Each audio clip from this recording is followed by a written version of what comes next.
As President Bush has said, time is not on our side. I'm a war president.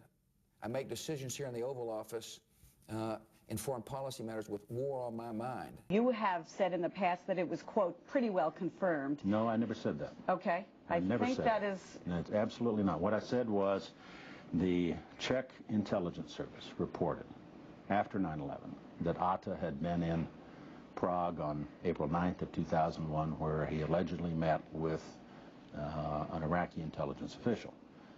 We have never been able to confirm that, nor have we been able to knock it down. It's been pretty well confirmed that he did go to Prague and he did meet with a senior official of the Iraqi intelligence service in Czechoslovakia last April. You have said in the past that it was, quote, pretty well confirmed. No, I never said that. Okay. I never think said that is... No, it's absolutely not. It's been pretty well confirmed that he did go to Prague and he did meet with a senior official of the Iraqi intelligence service in Czechoslovakia last April. You know this guy Dick Cheney right here? You ever heard of that guy? Yes. Dick Cheney, Vice President of the United States? Yes. Well, he was Vice President of the United States. He was getting deferred compensation somewhere between $100,000 a year and $1 million a year from Halliburton. You know Halliburton? Mm-hmm. You want to kick in some cash? Turns out the government, they had this contract with them, said if they did a good job, they'd get some extra money. Government didn't pay them $10.1 million. So we're like, that's kind of messed up. We want to make sure they get that $10.1 million because we don't think they make enough money. You got any money you want to kick in for Halliburton? For Halliburton? Dick Cheney will give you, man. Dick Cheney will give you. Yeah! Right on, man. Thank you. Thanks a lot, Anybody else want to donate to Halliburton? Nobody. No givers. Wait until Thanksgiving, Dick folks. Cheney's too. He has a lot of money, man. Dick Cheney. Dick Cheney spent most of his career in public life. He worked for the Nixon and Ford administrations. He worked as Secretary of State under Bush Sr., where he privatized many of the jobs the Pentagon did. He was a 6-term congressman from Wyoming, and of course he's now Vice President of the United States. How did somebody with a resume like this wind up with as much as $94.6 million in personal wealth? And maybe even more importantly, why is it that his financial advisors have invested all of his money in such a way that Dick Cheney will profit only at the detriment of the United States? Most of his money is invested such that if the dollar loses its value relative to foreign currencies, and if inflation in the United States goes on a rise, Dick Cheney will actually stand to profit from that. Now, if Dick Cheney were CEO of a company called USA Incorporated, I think the shareholders of that company would be suing him right now for breaching his fiduciary duty, his responsibility to that company to make sure that his interests are aligned with the company's interests. Shouldn't we be asking, as Vice President of the United States, whose interests Dick Cheney really has in mind? I would not look to Ted Kennedy for guidance and leadership on how we ought to manage national security, Bob. I think what Senator Kennedy reflects is sort of the pre-9/11 mentality about how we ought to deal with the world and that part of the world. Pre-9/11 mentality. What's your response? Well, there was no question now about the misuse of intelligence. There's no question now, looking at the 9/11 Commission, that the association with Al-Qaeda and 9/11 was completely fabricated. There's no question now that the Vice President's representation, the weapons of mass destruction, were wrong. There's no question when he said that we would be welcomed as liberators, he was wrong. There's no question that in his recent interviews that he said we're in the last throes of the insurgency, he was wrong. He's been wrong on every single instance. And I would hope that the President and the National Security Council would recognize that when they're listening to his advice.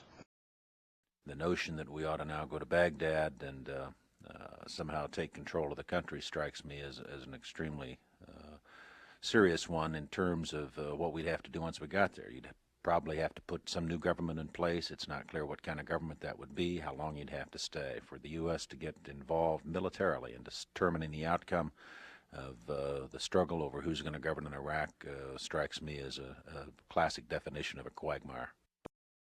Well, they should get paid. You think they should get paid? Yeah. All right. Can you help us out? No, I'm sure they've got plenty of people working on it. Including this guy. Including me. Really? I'm out here working on it right now, yeah. Where's your business card? I don't have a business card with me.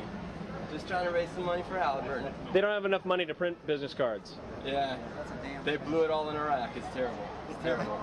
Yeah, I mean, when you're charging $86 for a piece of plywood you paid $14 for, charging taxpayers that, it's real hard to make business cards. Real hard to make business cards. Yeah. So you wanna help out Halliburton? Well, the $14 didn't include what the transportation costs, the security costs. Oh, there's a lot of costs involved. Right. $86. That's unfair to just say it was $14. You go over here to Home Depot and pay $14. Right. I'll concede you that point. Try to take a piece of plywood into the middle of muscle territory. I put them in. So why are you picking on Halliburton? What do they do to you? Why am I picking on Halliburton? What did they do to me? Stealing our money.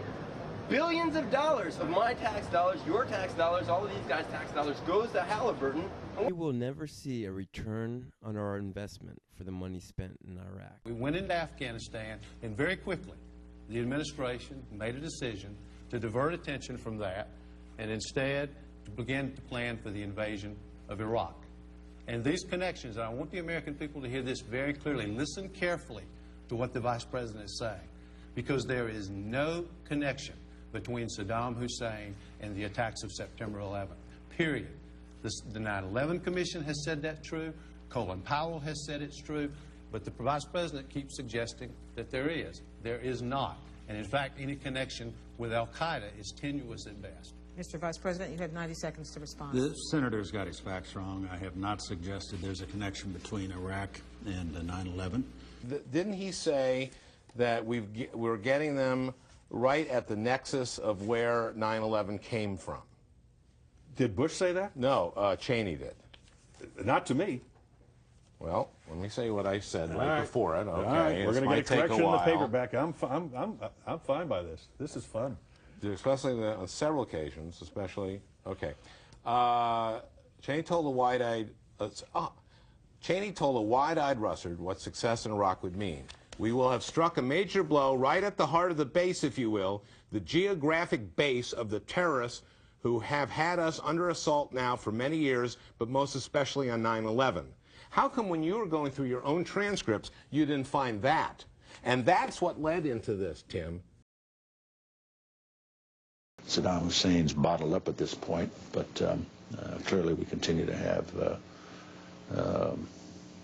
fairly tough policy where the Iraqis are concerned. Do we have any evidence linking Saddam Hussein or Iraqis to this operation? No. There was a relationship between Iraq and Al-Qaeda. There was a relationship between Iraq and Al-Qaeda. There was a relationship between Iraq and Al-Qaeda. So if you were owed $10.1 million, wouldn't you send somebody out in the street and be like, yo, taxpayers, give us that $10.1 million you owe us? What would you do? I'd talk to him about not storing up treasures on earth, but storing up treasures in heaven. Really? Is that what Jesus would do? That's what Jesus would do. Would Jesus bomb brown people in Iraq? No. He wouldn't? He wouldn't? There's this company, they're called Halliburton. The government owes them some money. I'm trying to raise $10.1 million tonight. I need y'all to dig deep down in your pockets and help Halliburton out. Because clearly they don't make enough money. They really need your money. Anybody got any money for Halliburton? Anybody got money for Halliburton? You got money for Halliburton? I'll give you $1. You give me $1 for Halliburton? Yeah! Company man, I like that. Hey guys, don't worry. As American taxpayers, you're giving money to Halliburton every time you cash your paycheck. There you go, man. Appreciate it. Thanks, folks. Anything you'd like to say on camera? Hey! Hey! You want to give a shout out to your homies? Hi, Mom. Shout out to my homies. All right. All righty.